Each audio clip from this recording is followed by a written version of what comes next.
girls would always say, I can't understand why you're single, but they'd never date me. What does that healing look like? Are you being the right person for yourself? And what's the difference between that new version of you versus the older version of you? The new version is more centered around who I am on the inside rather than what society tells me I need to be. So as a relationship coach, what's the most common issue people come to you with? What went wrong here? What went wrong there?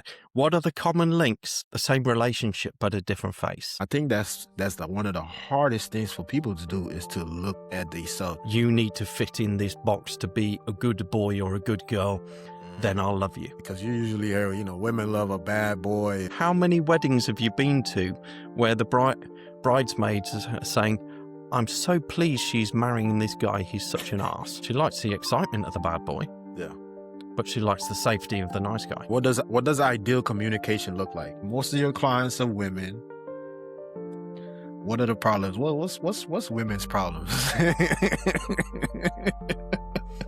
What is the issue? Why can't we get it right? You have these young men growing up feeling like every move they make is being criticized. Tell me a feeling you've ever felt that didn't get created in your body. Most people do is put these walls up to protect themselves from pain. But those are the same walls that stop the love from coming in. Oof. And they stop your love from going out. Biggest myth about compromise? That is a very good question.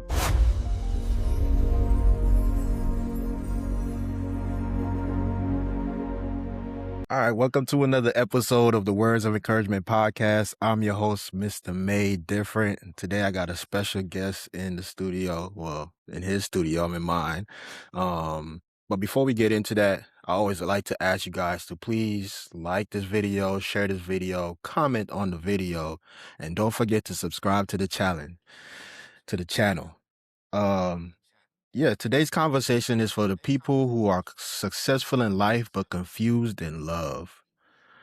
The ones who know how to show up, commit, and try, yet still feel like relationships require more effort than they should. This is about patterns, attraction, emotional safety, and learning how to love without carrying everything on your back. My guest is a relationship coach who helps people understand why they love the way they do and how to build relationships that don't feel like work all the time. He's the founder of The Love Engineer. Please help me welcome my guest, Alan Watts, to the podcast. Thank you, Alan, for being here, man. Thank you for having me. Tell us a bit about your background before we dive into the relationship coach. Tell us a little bit about your background. The background is a very, very different industry, different world, if you like. Yeah. I grew up on a farm in the middle of England. Okay. And my family kindly sold it for us when I was 13. So my future dreams, ambitions, and a lot of my identity went with it. And I'd always found a bit of an interest with machinery and that kind of thing. So went into being a mechanic, which was great for a few years. Yeah. But when it came to intimate relationships and dating, I always struggled. I was that nice guy that girls would always say, I can't understand why you're single, but they'd never date me.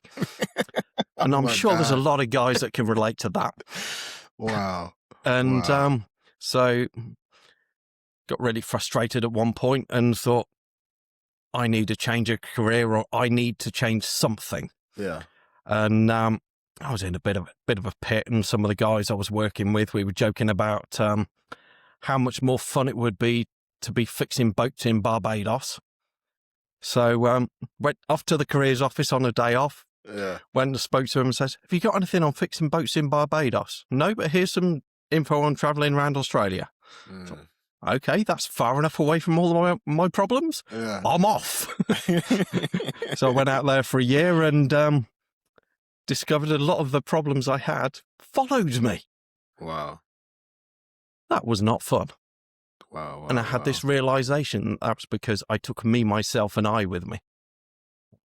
So then I started reading a few books and changing a few perspectives and things like that. And came home after that year and kind of with two possible plans. One was to work in the UK for another year and then go back out to Australia.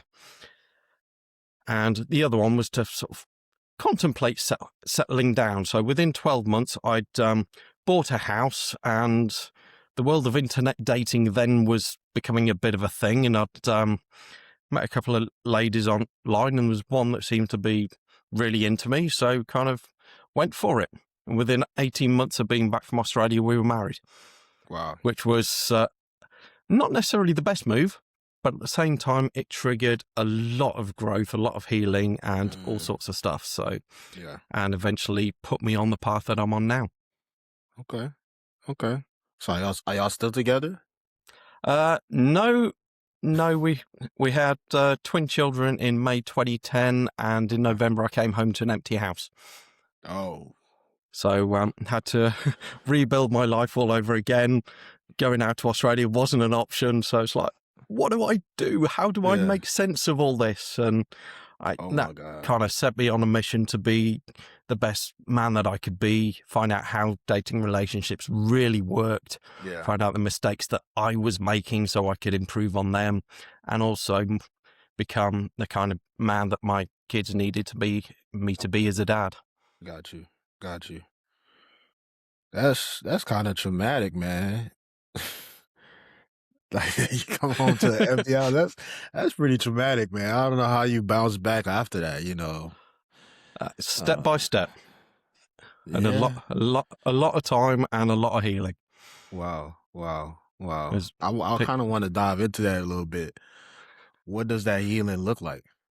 What does that healing look like? Well, lots and lots of self-help books and hiring coaches, because I think it was Les Brown that says, when you're inside the picture, you cannot see the frame. You can't see what's going on behind you in these blind spots. Yeah. And when someone holds that mirror up to you and says, what's your part in this? What have you done to contribute to this situation? I did nothing. It was all her. It was all her. Actually, no, there's a lot of mistakes that I was making all the way along. Wow. Taking ownership of them and learning new ways of being, shall we say? Yeah. And in a sense, creating a new version of myself. Okay. And what's difference between that new version of you versus the older version of you? What would that difference be, you would think? The new version is more centered around who I am on the inside, rather than what society tells me I need to be, because we get all sorts of outside influences saying, as a man, as a dad or whatever, you need to be this, whether it's parents, whether it's teachers, whether it's social media, whether it's TV, movies. Yeah. And very few of them are actually aligned with who you are or who you want to be, unless you make some conscious decisions to sort of take that bit from that guy over there, that bit from that guy over there, that bit from there, that bit from there, that bit from my past self, because that works. Yeah. And in effect, kind of put it all into a mixing bowl and create the new version of yourself. Wow. Okay. That's what I live by, man. That's why I call myself Mr. Made Different, because I was always trying to I was always set apart, but part of me wanted to fit in. Yeah. And until I decided that fitting in wasn't an option for me, because I would go places, I would do things, and I'm like, I kind of like this aspect of it, but I don't like this aspect of it. Yeah. And I always find myself in that conundrum where it's like, man, what do I do? Like, do I fit in all the way, or do I just take the bits and pieces that I like and just move on? And I just kind of found it was like it's easier to just be myself versus trying to fit in with other groups or other social norms or whatever society tells you need to be as a man. It's like there's so many different variations of what a man is. There are men who like to jump off of cliffs and skydive and different things like that. I'm not one of those type of men. You know what I mean? Like, I'm not that. I'm not going to go in the jungle and play with lions. And it seems like it's cool. It's like, but part of me is like, nah, I don't really want to do that. So So there's so Yeah. many different variations of who you can be in this world that I think a lot of times people get criticized for not being, you know, people. I guess people want to see people want to see themselves in other people, so they'll criticize you if they don't see Yeah. themselves in you, and that criticism, we then internalize that as, well, I'm not being a certain way. I need to be this type of way, or this type of man, or this type of woman. So that's big Yeah. that you said that, man. Yeah. Everyone has their own individual model of the world, and Yeah, within that, yeah, they have a model of who people should be in yeah, alignment with their beliefs.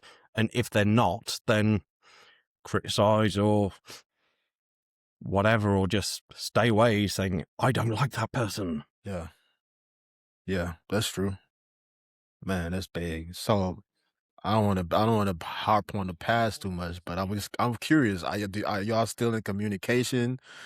Because of the kids, like, what does that look like? Um, well, the kids are now living with me full time. Okay. I get the odd WhatsApp message with her when she decides she's wanting to see the kids for a weekend or something, but that's about as far as it goes at the moment. Wow. Wow. That's that's something you don't hear too often, you know. Usually the women takes the kids and leave the father, It's you know, to figure It out the took a long pieces. time to get to that point, Yeah. about 14 years. Wow. Okay. And that's without any court cases or anything, because I've realised from having other friends go through that mincing machine that Yeah. I'm not going to win. Every Yeah. solicitor I spoke to says, well, you'll actually get less contact with the kids and probably be worse off if you do go to court. So, okay, I ain't going to bother that. Wow. Man. There's- Yeah, fathers don't win those type of situations a lot, man. yeah, So, no, you know. leave her enough rope, she'll hang herself kind of thing. Yeah. And she did. Wow. Wow. Okay.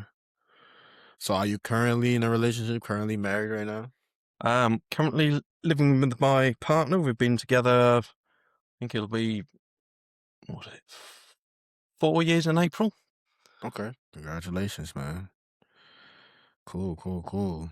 All right, so that's good, man. Because most people will ask, well, why would I take relationship advice for somebody that's not in a relationship? Or you hear that a lot, Yeah. you know. So, um, okay. So, as a relationship coach, what's the most common issue people come to you with? The most common issue is, well, one of two things. For those that are in a relationship, it's, can you fix my partner? I don't like the way they're showing up, or Yeah, he's doing this, she's doing that, whatever it may be. And for the single people, where do I find the right one? yeah. How do I know when I've met them? Wow, wow. And 90% of it is being the right one, not finding the right one. That's pivotal. Being the right one instead of finding the right one. Yeah, Yeah. I And agree. so many people will look at who's my ideal partner. And that's great, but who do you want to be in that relationship?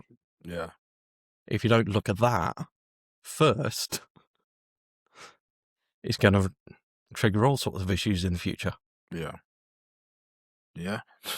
Because you take yourself to every relationship you go to. Man, you gotta ask yourself, are you being the right partner for those people? Are you being the right person for yourself? That's big. Ooh, It that's is, isn't big. it? It's a lot of conversations that a lot of people don't necessarily want to have. Yeah, yeah. Man, that's how do they respond when you ask them stuff like that? Because I know that's probably not gonna go well. They're It like, I'll discuss that next session or something. It depends on the person. Yeah. A lot of the time, I will ask uncomfortable questions, because that's the only way that you can get to the bottom of the case or to the root cause of things. Yeah. Sort of get them out of their normal patterns. Okay. I'm not here to be that supportive friend a lot of the time. That is Yeah. part of what I do, but I've Yeah. got to get past their issues. Okay. So when did you realize relationship struggles are more about patterns than people? Um, through my own journey as much as anything else, because Okay. as part of it, when I was going through all my stuff, I was kind of looked back at all my historical relationships and it's like, what went wrong here? What went wrong there? What are the common links? Yeah. Me. Wow. And you Wow. see the same repetitive cycles and the same relationship, but a different face.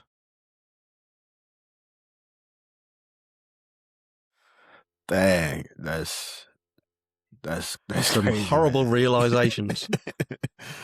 It is, man. It is. It is. I think when I met my wife,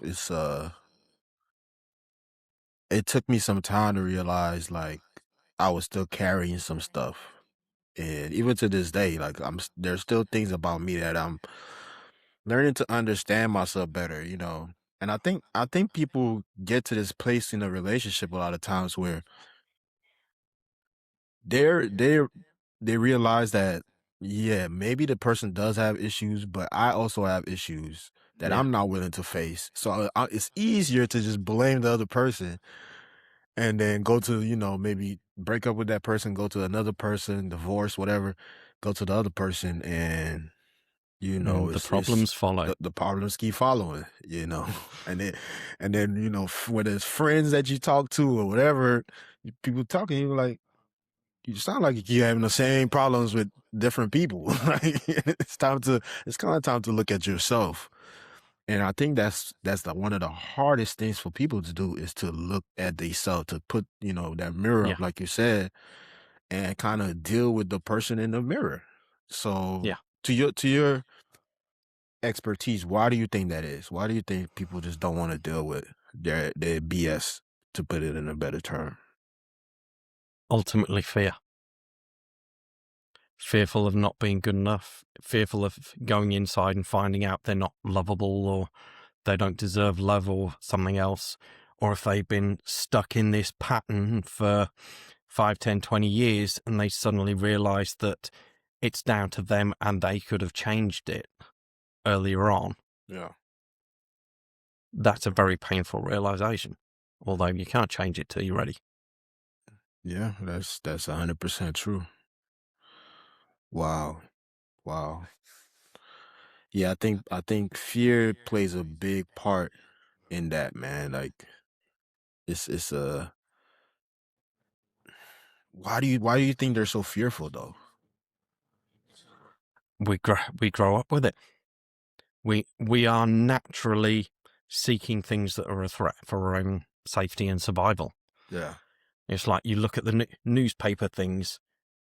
If the headline is "fantastic weather today," I think people would go look at it. Yeah, right, cool, fantastic.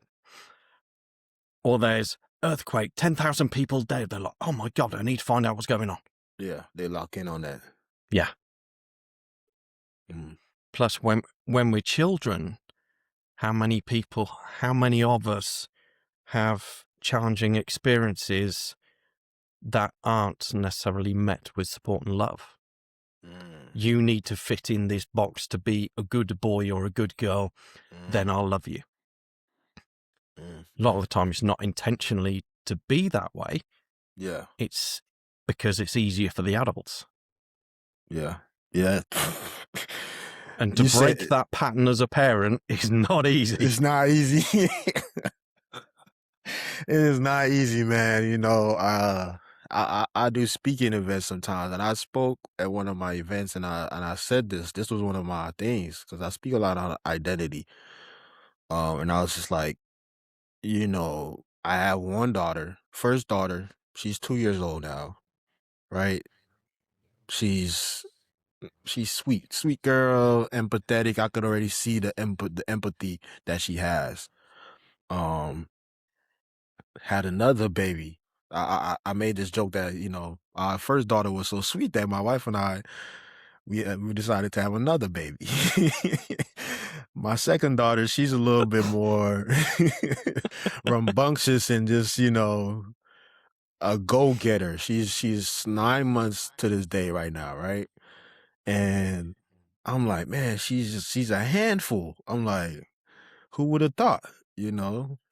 But and I always find myself telling her to relax, calm down, to chill, like you're doing too much. And I always have to catch myself at moments that I might repeat it to kind of pull back on saying that to her as many times. Even though as young as she is, she, I'm programming her that she's a Yeah. lot to handle, and it's difficult to catch yourself when you want to say, hey, you're a little too much, because the first daughter is not like that. So it's like, you don't want to say, hey, be like your sister or be like this person or be, Yeah. you don't want to do those things because you're programming her to grow up to be that, if I'm like my sister, I'll be accepted Yeah.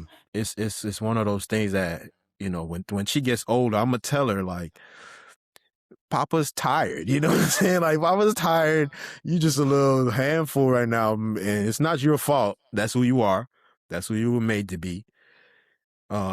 But Papa's just a little tired, so give Papa a little time to decompress or whatever the case is to be able to handle all that energy that you got. But yeah, I think that's important that you said that, man.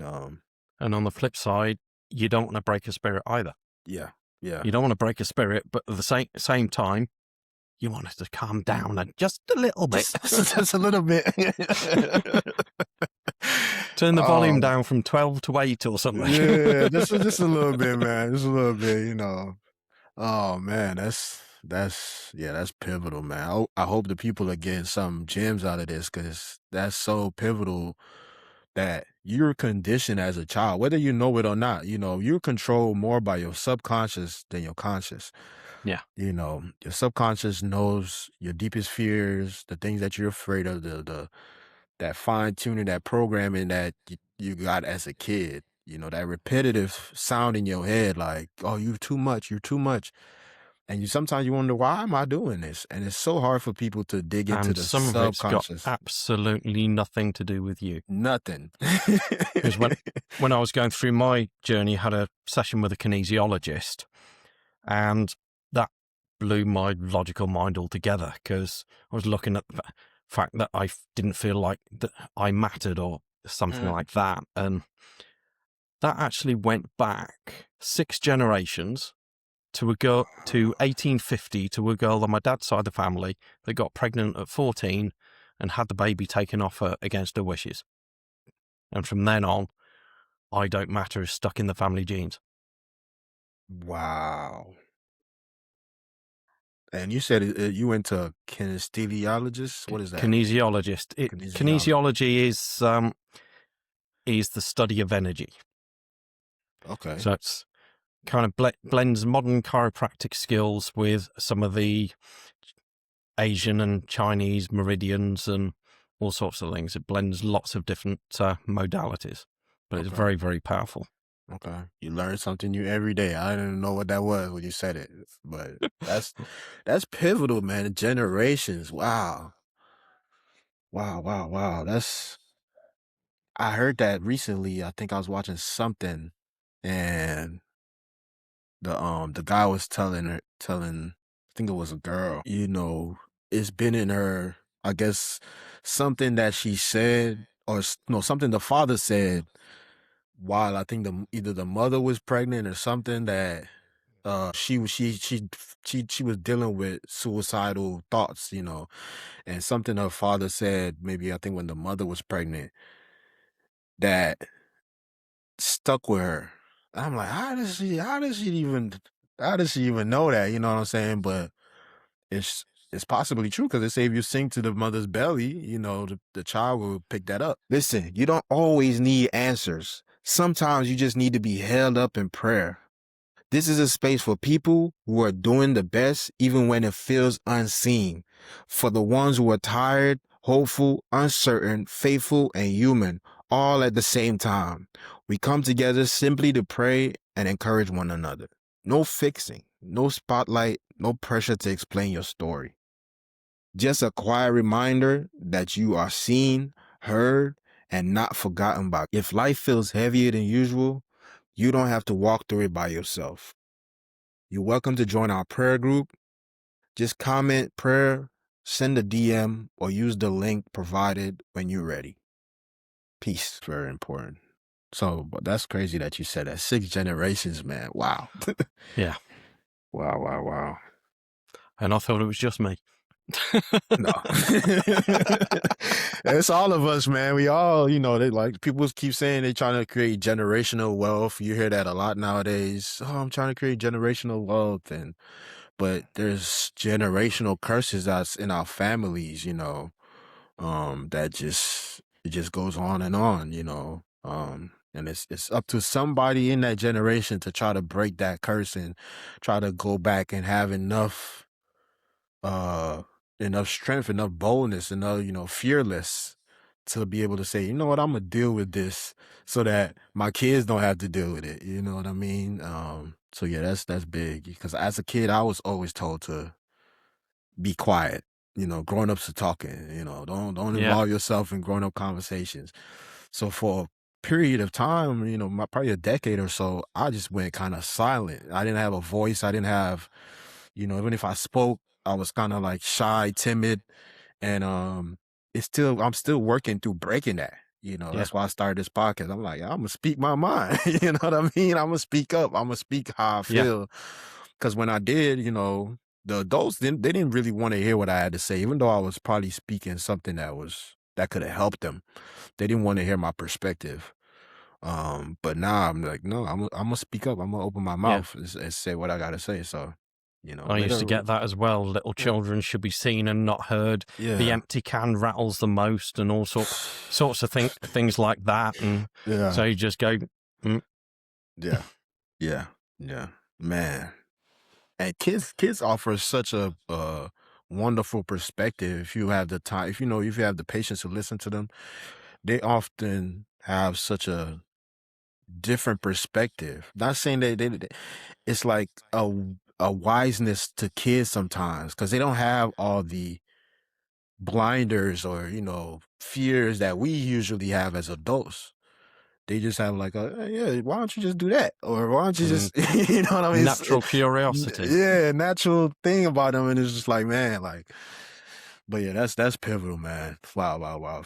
So do you work just on boyfriend and girlfriend relationships, or is it like a father-daughter relationship, like, father-son, mother?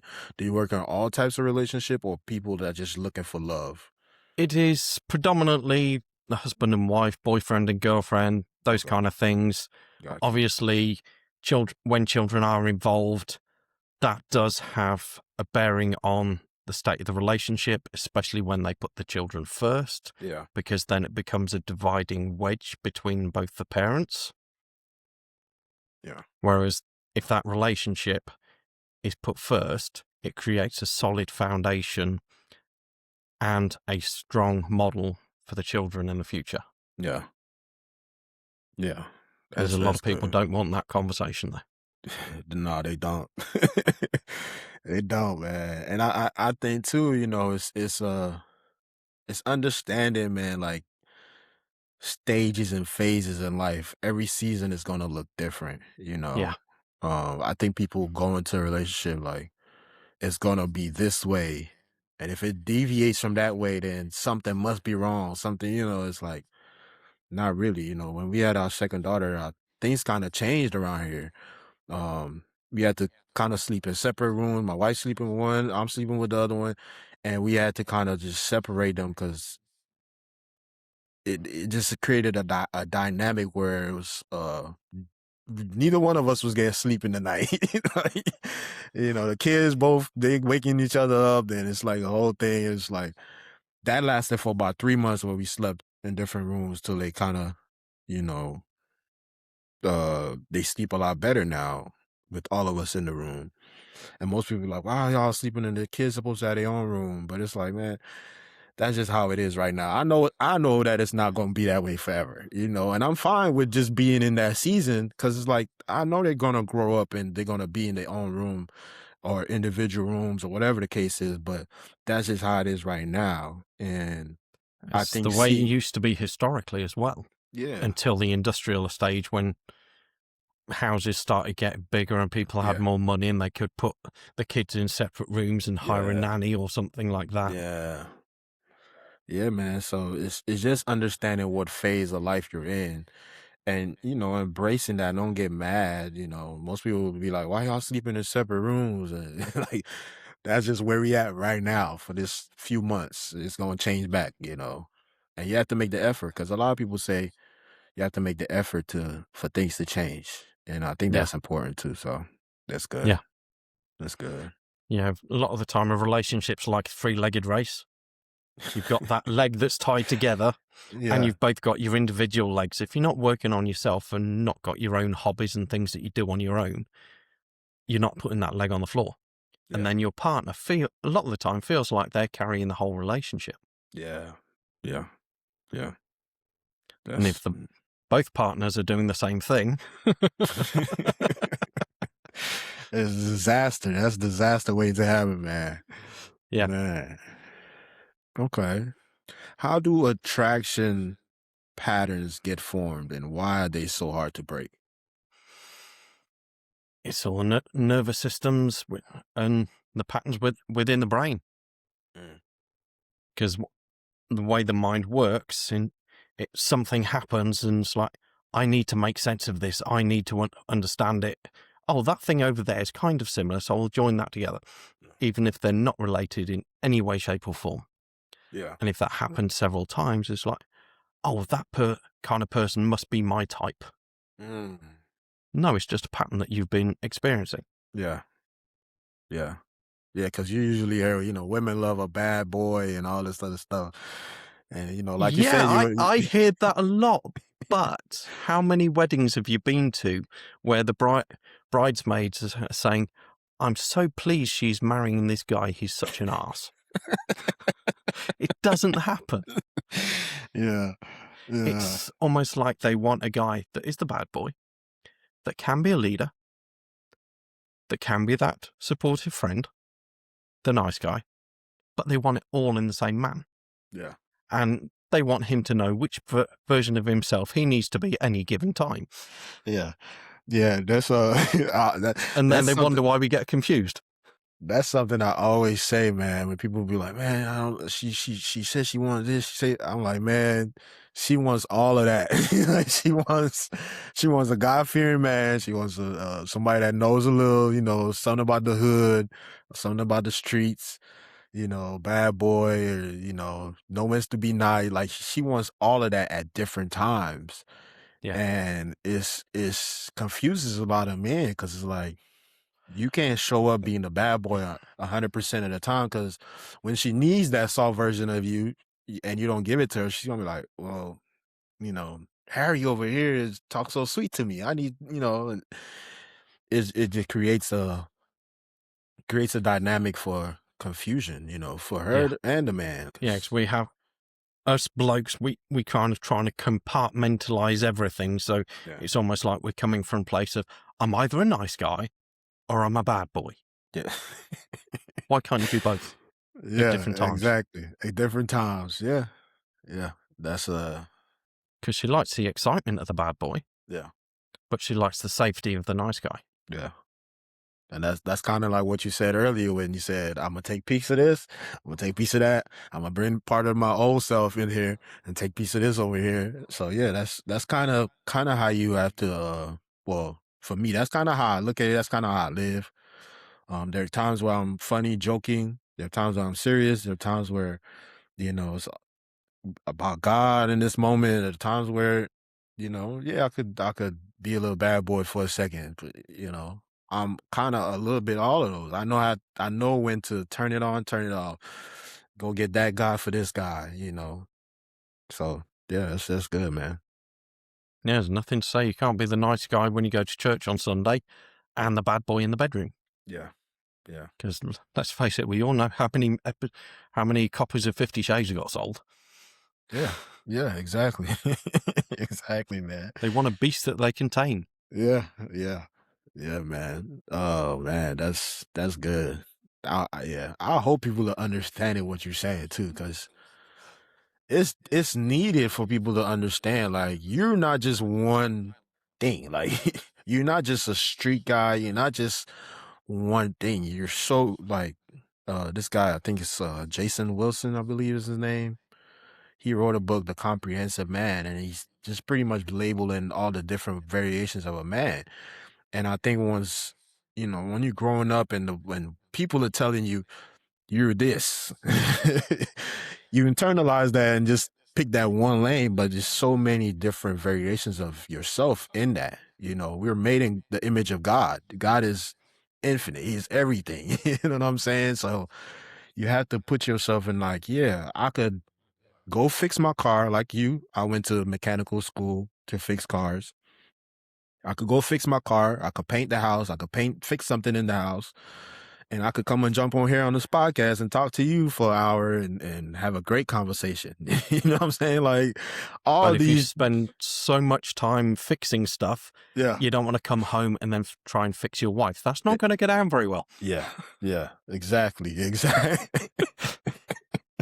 Exactly, man, exactly. Yeah, so I think we humans are so comprehensive, but people tend to use, 1% of their brain, or 5% of their brain, when we could use so much more to be able to be so much better. So that's Yeah. good, man. That's good. So who are your clients mostly? Is it men or women? Like, It's mostly women at the moment. okay. The only reason I can think of for that is us blokes can be a little bit stubborn. And firstly, we don't like to ask for help. Yeah. And we think that, oh, there's challenges going on right now and they'll be okay. We'll get through it. Yeah. And there's nothing wrong with that. But if you imagine doing a skydive and then 1 meter from the ground, you think, oh, maybe I'll pull this cord now. Oof, It's a too bit late. Yeah, it's too late. I love that analogy. There's so many blokes that get shocked when the wife files for divorce Yeah. and then says, I'll do anything to make it work. She's been trying to get him to say that for 10 years, Yeah. but he's Wow. not been understanding what she's saying. And she's not communicating in a way that he understands. Because we both have different programming. Yeah. Yes, we're both Wow. human beings, but then an iPhone and an Android phone are both smartphones. Yeah. But you try switching from one to the other. I did that a few years ago. It took me a little time to get used to Yeah. the iPhone. So yeah, man, that's awesome. How pivotal is communication, in a relationship? It's one of the main keys of an effective relationship. Because if you can't communicate, what can you do? Mm. Eventually you're going to fall out. Yeah. And what does ideal communication look like? What works between the two people? Because ultimately, if you've got somebody that's English like me and somebody that's Chinese like my kid's mother, communication becomes very, very challenging. Yeah. And that's just trying to speak without all the complexities of intimate relationships. Yeah. Man, you're funny, man. So we'd go and have lunch with my mother on a Sunday, and Mum and her would have a conversation for about an hour or something. Yeah. Then in the car on the way home, she'd look at me and say, "What did your mum say?" It's like, at which point you were listening? I wasn't even in the conversation. Yeah. Man, wow. Yeah, so yeah, you're right, because my wife and I had to learn her communication style. She had to learn mine. I think a lot of times people are so surface level that they never really know who the person really is or understand who the person is, right? Yeah. They don't, like you said, they don't even know who they are. So You don't even know who you are. You're not even gonna understand the depths of who the person that you're dating. You know what that person is all about. So yeah, I had to learn her communication style. You know, I was trying to figure out like why is she didn't really want to have hard conversations in the beginning. You know, it was more um she would let things slide. I would say like get silent or she'll be like, well, it's not a big deal. And I'm like, well, if it bothers you, whether it's a big deal or a small deal, you at least need to let me know. Because over time, that little deal or that thing that's you feel like, oh, it's not a big deal that you Snowball do that. effect. It's gonna snowball. If I'm talking through a show, and you're trying to listen to the show, and I'm not. I'm talking throughout the whole show. Oh, what's going on? Oh, I can't believe it. And then you're like, oh yeah, it's not a big deal. But over time, and our 10th year, our 20th year, it's going to irritate you. And then you're going to blow over. And then I'll be like, you never said anything. Like, you know what I mean? But if I know that early on, I could at least try to scale back. I might still talk, but I can at least try to scale it back because I could talk throughout the show. So, but it's just something that small. And like I told her, I was like, yeah, just let me know. If it bothers you, whether it's big or small, let me know. And she was more on the, if it's big, I'll tell you then. If it's something big, if it's a big deal. But it's those small things that, usually causes an avalanche. So yeah, that's Yeah. that's good stuff. That's good stuff. And the little things become big things over time. Yeah. Yeah. So what most of your clients are women. What are the problems? What's women's problems? What is the issue? Why can't we get it right?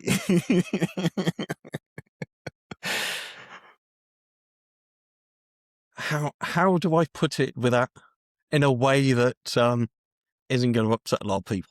It's So if you- okay. They could be upset. It's okay. If you This is imagine- about healing, so Imagine driving along and you get that light on the dashboard, yeah, whether it's a check engine light or anything else, but that light's there. It's just a thing that says, oh, by the way, you might want to, something's not quite right, you might want to check something out. Us blokes, she'll be all right, mate. Keep going. Wheels are still turning. It's no smoke coming out front under the bonnet or the hood. yeah. Keep going. That little check engine light is a feeling. Mm. We ignore them because that's what we are wired to do. Yeah. Whereas they tend to be wired to be controlled by these check engine lights and little warning lights. They are more important than everything. Even if it's just road code. Yeah. Even if it's a tiny little thing. The lights are going on. It's like a Christmas tree inside. Until you actually dig down into it. And you find, somebody just left a knife in the butter. Mm. But the translation of that inside was somebody left in a knife in the butter. That means I'm not respected or I'm not appreciated. Yeah. Yeah. Yeah. That sounds about right. Whereas sometimes we need to listen to them when they say, oh, there's this light on the dashboard. Yeah, well, let's go and have a look at that. Yeah, I might want to put some oil in it. Because I a lot of times when I hear, like I'm in different Bible studies and we call it life groups, but we read different books, whether it's about the Bible or, just a book that's centered around Bibles stuff. And I hear they describe a man and I hear they describe a woman. I'm like, man, that sound like me. Like, do I have female tendencies about myself? Like, because There is a reason for that. Yeah. If you consider a magnet has a north and a south pole, Okay. if someone gives you say I'll give you that magnet and say, is it north or south? Yeah. You're going to turn around and say, well, don't be so bloody stupid. It's both. And we have both masculine and feminine energies within us. Yeah. Yes, one might be more prominent or more dominant. And the interesting thing is, there's that saying opposites attract. Yeah. Those opposing energies attract. the masculine attracts the feminine and the feminine attracts the masculine. But if we show up in the wrong energy all of the time, we're going to be attracting somebody that's not a match. Yeah. Just to add more confusion to this area of life, we also like people like ourselves. That is true. We like people with like values, Yeah. similar interests. If we can have those like values and interests with somebody of the opposite energy, the relationship gets a lot more easier. It's passion. The passion is there. The connection is there. The attraction is there. And because you've got like values, you've got things in common that you can start to work with on a step-by-step to make it stronger. Yeah. Yeah, that is true. That is true, man. Because I show up, I'm very empathetic. I think that's what my first thought gets it from. I'm very empathetic. So I could feel people's energy without them saying something to me. I could feel when that energy changes. And for my wife, she's, she grew up in Los Angeles, the heart of the city.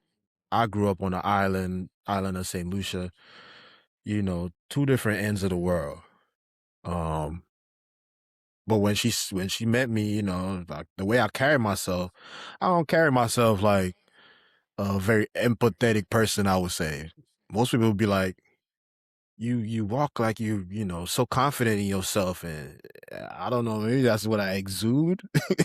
But sometimes I'm in there like, oh man, I hope I'm doing this right. I hope I'm doing that right. Your brain is like running 100 miles a minute, trying to make sure you're showing up a certain way in the world. And, under all of that, it's like my body is just calm. People always be like, when I'm on stage, people like, you just got a zen about you. And I'm just like, if you know how I feel right now, you wouldn't even say that. You know what I mean? Because it's like, I don't know where that comes from, but I'm just, it's just part of who I am. Like I said, I can fix a car, paint a house, and have a conversation all in the same day. These are all three different types of people showing up in the same day. The guy that's fixing the car, it's a different part of my brain than the guy that's painting the house. You might be like, well, it's both kind of labor intensive. Painting the house is like meditation. Like fixing the car is different. Building woodworking or whatever, it's a lot of math. It's a lot of, it's just different parts of the brain that I'm using.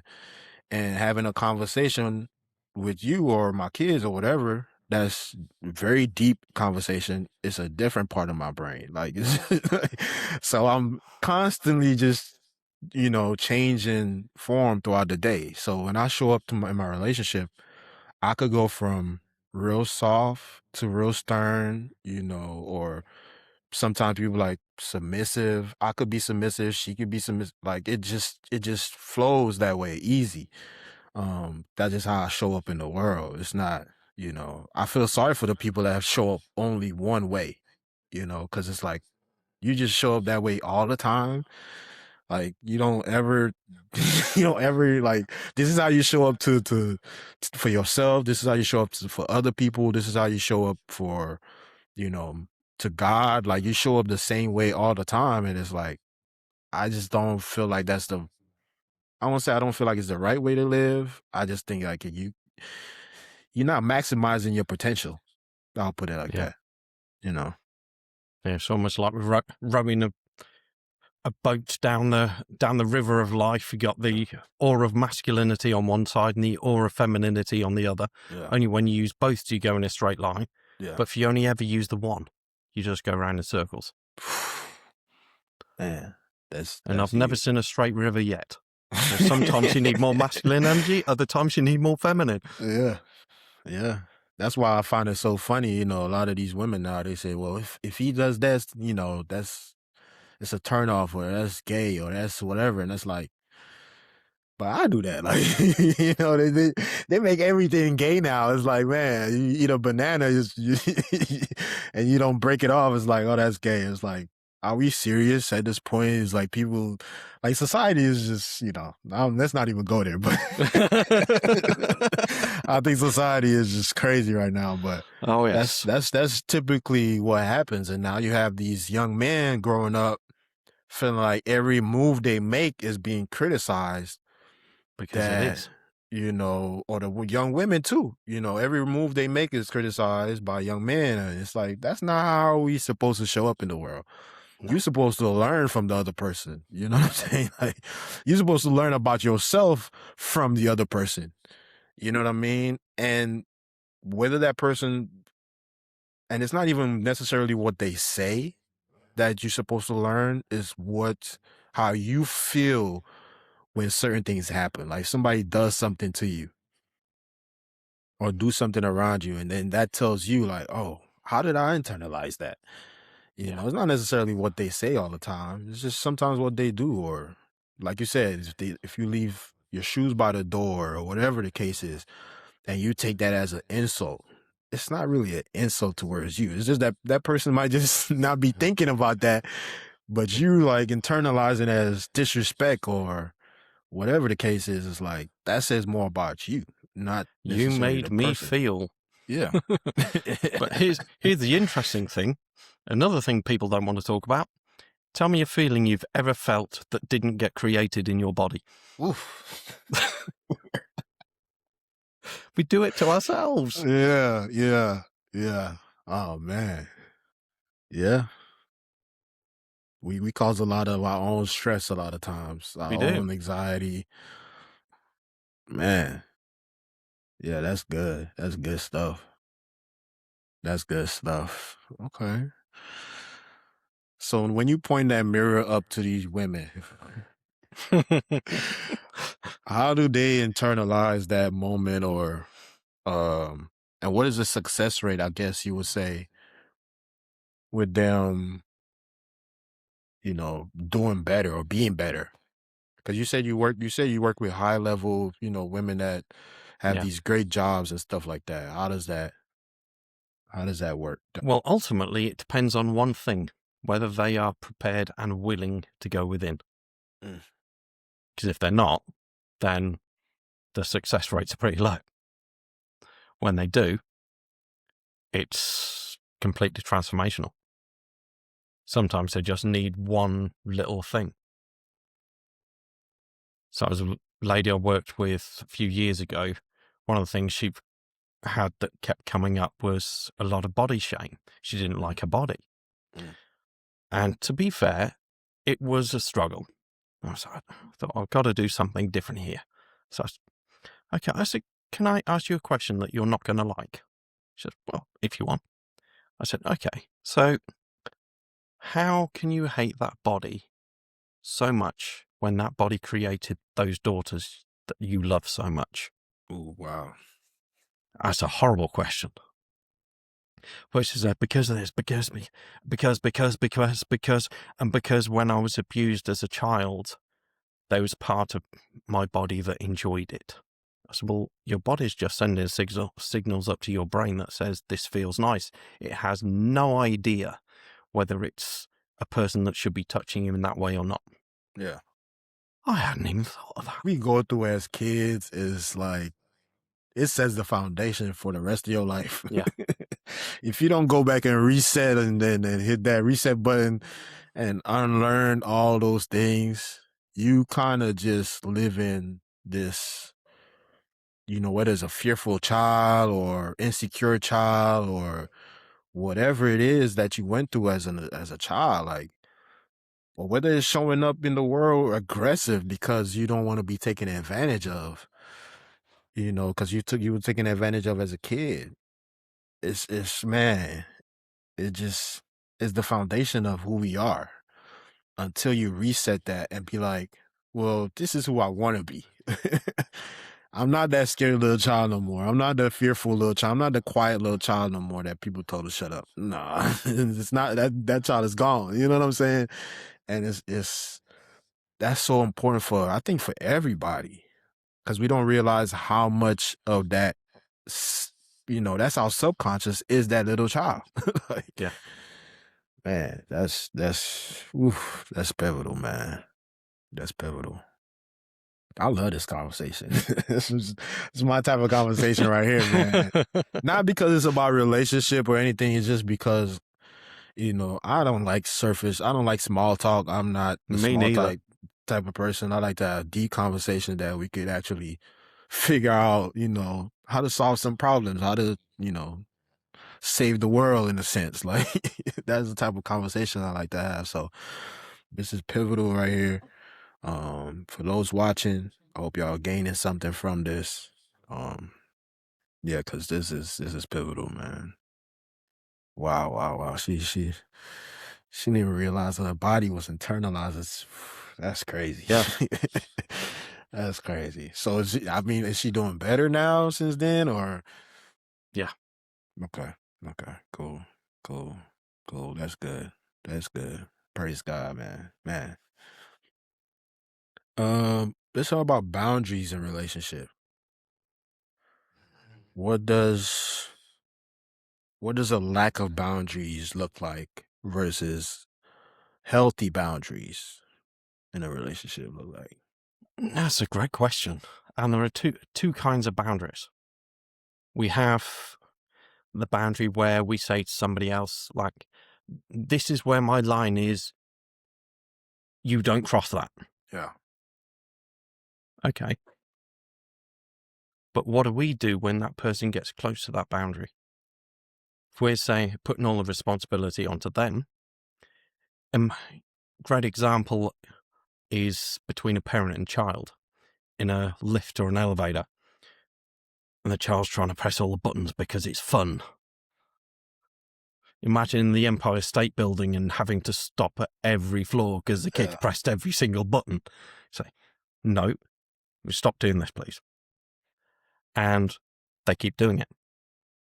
You can say, stop doing that all you like. If it's fun, they're going to keep doing it. Yeah. But when you put a proper boundary in them, take responsibility for it, and stand in front of those buttons so that the child can't press them, that is an effective boundary. Because you're actually taking responsibility for your own boundaries instead of putting everything onto them.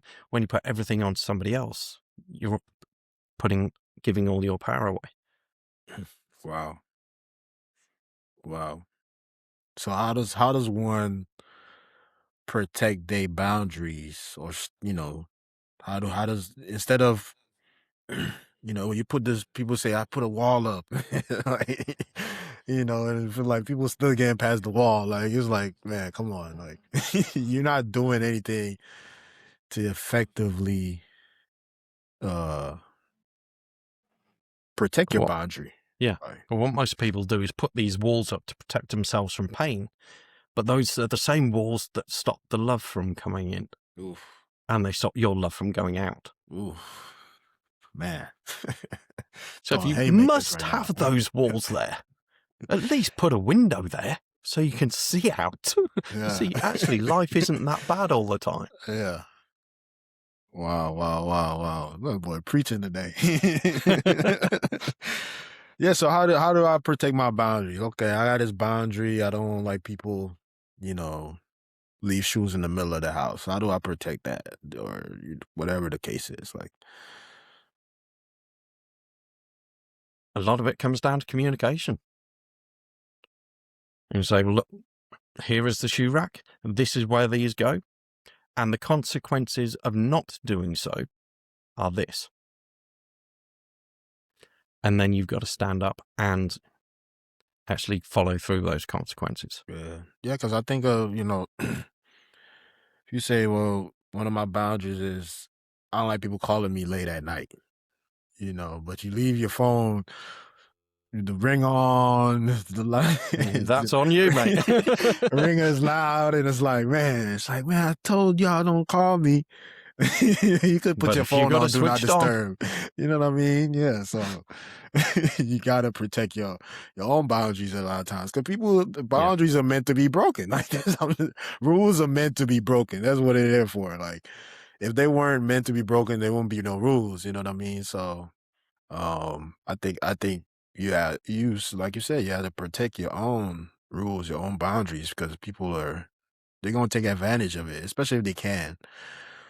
And a lot of times, like I said, I don't think people think about. I want to frame this the right way. People are not necessarily thinking about what you're thinking about. No, not at all. You know what I mean? Like, so you might have this thing about, oh, I don't want people to call me at a certain time, or leaving your shoes, or leaving a knife in the butter, whatever the case is. And a lot of times people are not thinking about that. You know, they just going on Mm. with their life like it's about nobody's And business, and interrupting yours, and you spaz on them or you go crazy on them, and you like start cussing them out or whatever the case is. It's like, where's this coming from? And then the other thing you can do with things like the shoes left all over the house, you can actually go into yourself and say, why is this such a big problem? It's only a pair of shoes. Yeah. What am I triggering within myself when it happens? Yeah. Yeah. Oh yeah, when I was a kid and I did that, I got my ass kicked. I don't want my kids to experience that. Yeah. Man, that's yeah, because you know, people could, and that could be internalized two ways, right? You could be like, well, that happened to me as a kid. Nah, I could leave my shoes wherever I want. I got my ass whooped when I was a kid, leaving my shoes in the middle of the floor. Now I'm grown. Nobody's gonna do it. Now I could do it to other people. Yeah, And it's or you had my the house, person my rules. exactly, or you had the person that's like internalizing, like, oh, I'm gonna put my shoes in place, like, and they have this OCD thing about them, Yeah. like, you know, so it could go either way. And then you have to figure out, okay, which spectrum am I on? Like, so yeah, man, that's good stuff. That's good stuff, man. Oh Yeah. man. Yes, when I see our kids' shoes all over the place, and it's like, they've done it again. They've done it Yeah. again. So, okay, where am I not putting my stuff back? Yeah. Because let's face it, we need to practice what we preach. Yeah. Because kids will notice that stuff, Yeah. They will. and they call you on it. Yeah, they will. Do as I say, not as I do, never works. Never works, man. Never works. That's like one of the worst principles people came up with. Like, it just never works. I see my daughter now. Like, I'll stand a certain way, she stands a certain way. You know, I was getting ready for this podcast. I put my chain on. I see her doing. She ain't had no chain, but she's doing she's doing the same mannerisms, and it's like she's just picking up on my movement. She's seeing what I'm doing and doing the same things. Yeah. I could tell her, you don't have no chain. What are you doing? She won't internalize it like that. She's like, I'm doing what you're doing. Yeah.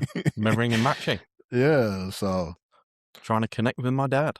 exactly, man. That's important. That's important. You got to be the example that you want to see in the world. You know, that's kind of one thing I try my best to set out. It's not just speaking, but actually being the example I want to see in the world. You know, there's a lot of things I had to change about myself. Once I realized my wife was pregnant, I was like, man, I gotta change.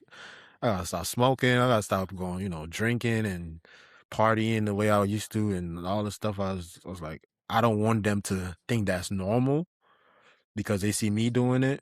So I have to cut it off. I could tell them, don't do it till I'm blue in the face. That's not gonna work, Yeah.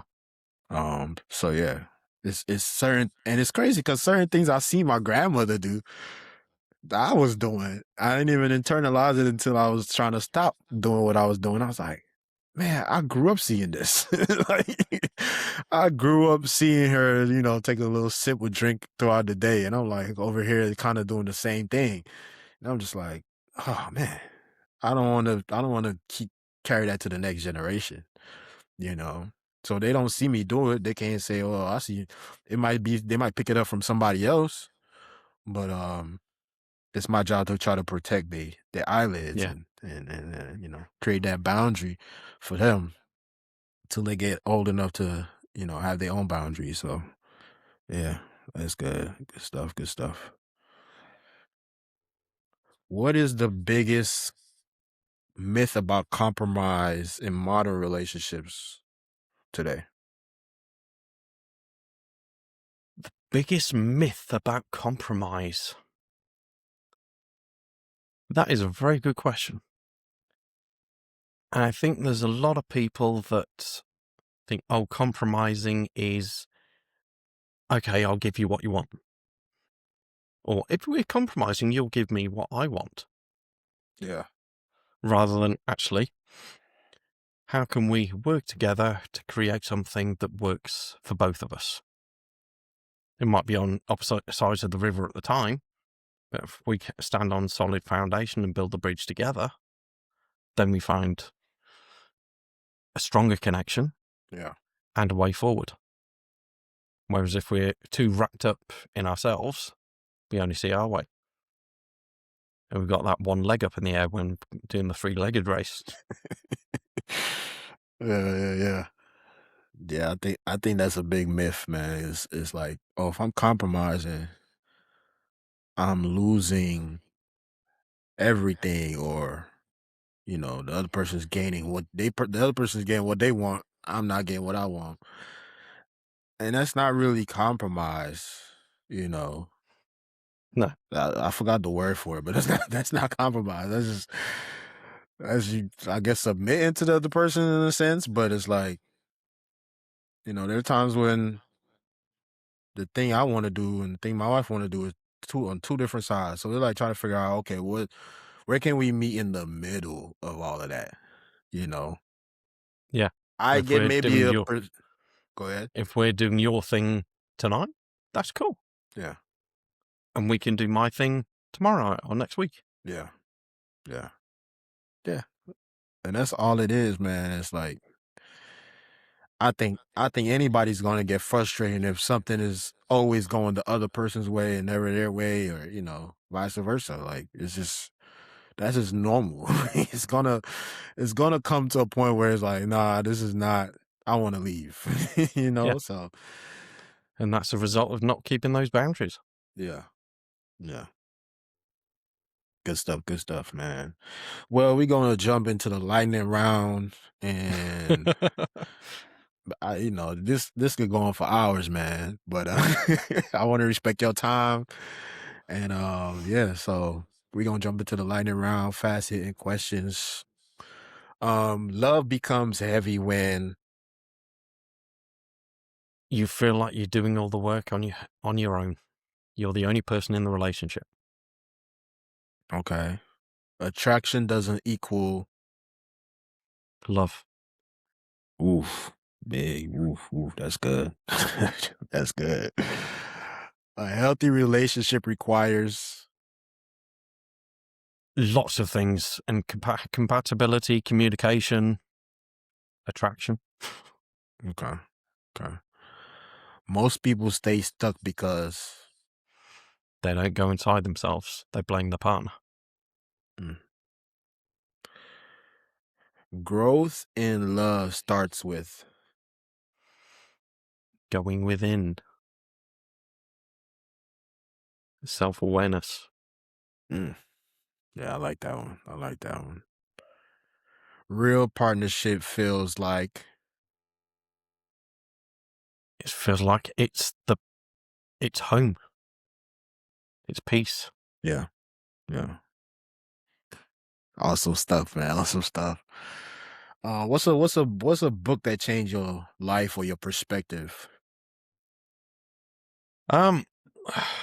There's been so many. One of them is the one I wrote myself because I didn't believe that I could do it. And if I did it, nobody would ever want to read it. And then kind of give the draft copy out to a couple of people, and they're like, I couldn't put it down. I was like, what? You actually wanted to read that? All these stories inside my head, going back to my primary school teacher that says Alan's writing is no good kind of thing, because you know, to write an essay on something I wasn't interested in. Yeah. Like, I think it was something to do with sports. Like, okay, how do I get out of this quickly and easily? Went to watch the cricket, rain stopped play, came home. That was it. Man, you see how damaging that self-talk could be sometimes. Oh, yeah. You could have prevented, having a book that people need, because you're like, man, nobody wants to hear what I have to say, Yeah. And it took me some time to get past that, I know people see me doing this podcast or speaking on stage or whatever. It's like I literally had to ignore the version of myself that was downplaying my story or was telling me that it's not good enough. Nobody wants to hear that, I gotta figure out what's the most important parts of it and how I can relate to other people, and how I could help them overcome what they're going through. Cause man, I think everybody has that little voice in their head. They just have to kind of ignore that person, ignore that voice, and keep pushing. And I think a lot of that goes down to how your parents spoke to you when you were a child. Yeah. If they were supportive and believed in you and spoke to you positively, then you've got a very supportive little voice inside your head. Yeah. Whereas if there's constant criticism and you should have done this, you should have done that, should have done the other, that becomes your inner voice as well. That's good. That's good. I did an episode with a guy recently, and he told me that he said that for a lot of kids, their father is how they see God. Like, so if your father is a certain way, you tend to see God that certain way. And that had me shook, because I'm like, man, I never even, now that I have kids, I understand that dynamic a little more. Yeah. But yeah, it's true in a sense, because if you as a father, if your father's missing, you tend not to maybe believe in God as much. You like, if my father left, I don't believe in no God. Like, and if you have a father and he's maybe not talking about God as much, and he's very stern, and when you do come into God, you feel God is the same way. It's like I fear God, and when people say fear God, it's more of a reverence for God, more of a respect than to be like an actual fear. Like, God is like, I smite thee before you because you didn't do X, Y, Z. Like, it's not that, you're such a loving God, so graceful that, man, I could go on and on. But if you don't behave, I'm going to throw you into hell. Yeah, exactly. And, it's man. But yeah, I'm gonna stay away from that conversation. One more lightning round question. A lie about yourself you had to unlearn.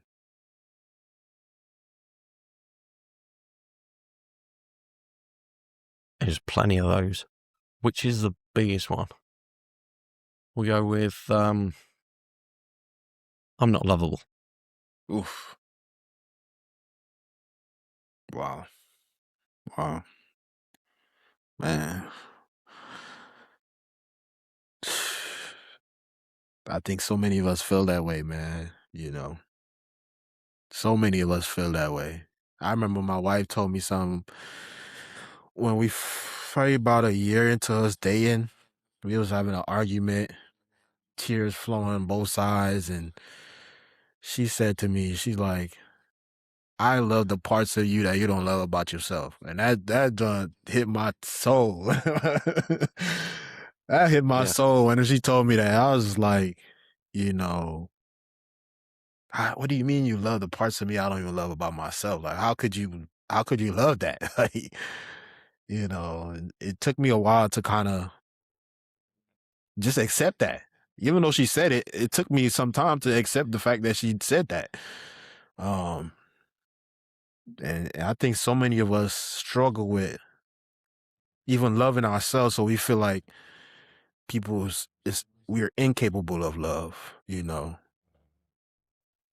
our parents probably loved us because they probably had to. It's like, you know what I mean? But who else is gonna love us? Like, Because we know everything about us. We know everything. Even the things that we suppress somewhere inside of us, we know it. We just don't, we choose to not deal with it, but we still know, so man, that's The just such an trouble is, awesome. then the conscious mind has only a little bit of information and Yeah. tries to make up some kind of logical argument for a feeling that's based on something that happened years ago that you know nothing about. Yeah. Man, this is an awesome conversation, man. I might have you come back on for another episode, Alan. This was good. This was good, man. Happy to have you on my podcast as well. Yeah, just let me know, man. I'll be on. Let me know. We could schedule it. My final question or statement for a person who's listening, or maybe even the younger version of yourself, what words of encouragement would you give that person who's tired of carrying a relationship and wondering why love hasn't worked yet for them? Because I think these days we've put too much emphasis on love, the emotional aspect, the romantic movies and all that kind of stuff, where a lot of the actual loving relationship comes down to the daily actions that we do consistently and persistently. Yeah. We don't look at those. It's almost like we're seeking this elusive feeling that's just like I've died and gone to heaven and landed on a load of cushions or something, and it's amazing and nothing can hurt me. And what do you mean you're not going out with me tonight?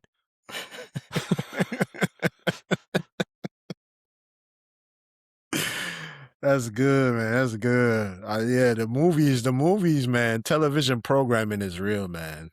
Oh yeah, yeah. So you got on one hand you've got all the romantic stuff, and then on the other hand you got all the porn and erotic stuff, where reality is going to be somewhere in the middle. Yeah, the mundane, the stuff that's just it's just boring. Like it's like 90% of the time it's just boring. Y'all just in the house, yelling from one room to the other. What do you want for dinner tonight? Yeah, trying to figure it out. It's. I mean, even my wife said this is recent, like today, a couple hours. She's like, "Man, I just want to be able to just have the food. I'm tired of trying to figure out what to eat." And I'm like, me too. We're trying to figure out what to make, and we see all these things on social media, people making dishes. Like, I don't even want to do all of that. Can y'all just make it for me and I'll pick it up? You know what I mean? So that's the part of relationships people just like, we don't really show that on social media. We see highlights of things and think that's what it's supposed to be all the time, because we're giving that to ourselves all the time by scrolling on the phone all the time. Like, and that's not reality. Put the good bits on there. Yeah. So give the phone a break, give Instagram, TikTok a break, man. Get back to reality. Lift your head up, look around you, and instead be of in the room with your partner. Be in the room with your partner, man. Alan, awesome episode, my brother. Thank you so much. Please tell the people where to find you. Easiest place is my website, which is theloveengineer.rocks, and I'm also on LinkedIn, social media, Spotify. My podcast is Relationship Revolutions, because let's face it, that area of life needs a blooming revolution. Yeah. Oh man, awesome stuff, man. I usually end in a prayer. I don't know if you want to pray, or I could pray us out. Yeah, go for it. All right. Dear Heavenly Father, today we come to you just to thank you, Lord, for the people that you've placed in our lives when you did, Lord. We come here to just ask you strengthen relationships, strengthen marriages across the world, Lord. This brother's in the UK right now, and we just ask for grace for his family, for his loved ones, for his friends, Lord. Give him the strength that he needs to be able to do the work that he's doing in this world, the lives that he's changing in this world, Father God. So this I ask in the name of Jesus, I pray. Amen. Alan, it's been a remarkable episode, man. And to the people watching, just remember, communication is one of the most key things in a relationship. And just keep an open line of communication. Don't be scared to talk to the person that you love, man. So, with that said, peace. Has been another episode of the Words of Encouragement podcast. Stay tuned. Thank you, guys. Thank you. Thank you for watching the Words of Encouragement podcast. You can find us on Apple Podcast, Spotify, and YouTube.